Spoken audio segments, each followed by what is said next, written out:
نزیکەی ساڵێکە لە سەنگەرەکانی شەڕا دژی چەکدارانی داعش. عەدنان عوسمان جگەلەوەی پێشمەرگەیە ئەندامی کۆمەڵی خوێنبەخشانیشە لە هەولێر.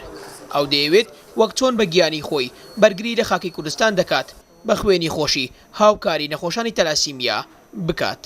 خۆشحاڵم کەوە ئەم خوێنە ئەبەخشم بۆ ئەو بەڕێزانە دڵنیانەکەم و هەشتێ بە من بکرێ هەر لە ڕووی هەر شتێکەوە بێ من ئامادەم خوێنی خوجانی خۆم بەخشم پێ لەوانەیە بەو خوێنێ من لە مردن ڕزگاری بێ ئەنی شتێکی زۆر بۆ من نەگەێنێ. بە بۆنەی ڕۆژی جیهانی توشبوانی نەخۆشی تەلاسیمیا هەڵمەتێکی خوێن بەخشین لە سەنتەری گواستنەوەی خوێن بۆ نەخۆشانی تەلاسیمیا بەڕێوە چوو. لەو هەڵمەتەش پێشمەرگە و هاونیشتیمانیان خوێنیان بەخشی. بڕیاریشە بۆ ماوەی مانگێک ئەو هەڵمەتە بەردەوام بێت.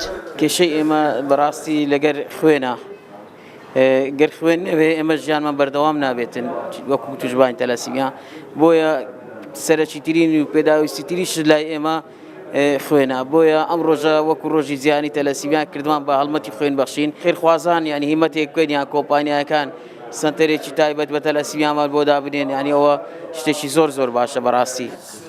وەزارەتی تەندروستی تاوەکو ئێستا 100 کەسی لە توشبوانی نەخۆشی تەلاسیمیا بۆ چاندنی مۆخی ئێسک ڕەوانەی وڵاتی هیندستان و 16 شیانی ڕەوانەی ئوردون کردووە.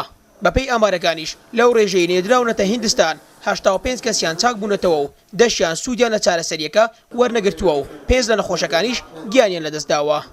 هەر نەخۆشێک حسابی لەوە بکەم مثلا نیو ساعتی دەباتنە تا فەحز دەکرێت و خوێنەکەی وەردەگیری ئەوانە کاتژمێر 8 ئەمە دەستمان پێکردیە هەتا کاتژمێر 10 شەو بەردەوام دەبین چەوە سیستەمە حدودی هەتا 250 هەتا 300 بتڵ دەتوانین وەرگین. بەپێی ئامارەکانی کۆمەڵی تەلاسیمیا لە هەرێمی کوردستان 2400 توش بوو بە نەخۆشی تەلاسیمیا هەیە. لەو ڕێژەیەش 900یان لە دهۆک و 700یان لە سلێمانی و 650 نەخۆشیشیان لە هەولێرن. تەنیا لە پارێزگای هەولێریش نەخۆشانی تەلاسیمیا ڕۆژانە پێویستیان بە 40 بتڵ خوێن هەیە. توشبوانی نەخۆشی تەلاسیما بەردەوام بە درێژایی ژیانیان پێویستیان بە خوێنەوە بۆیە داوا لە خوێن بەخشان دەکەن کە بە پێدانی درۆپێک خوێن هەناسەیەکی دیکە بە ژیانیان بدەنەوە. فەرهاد دۆڵەمەری ڕوودا و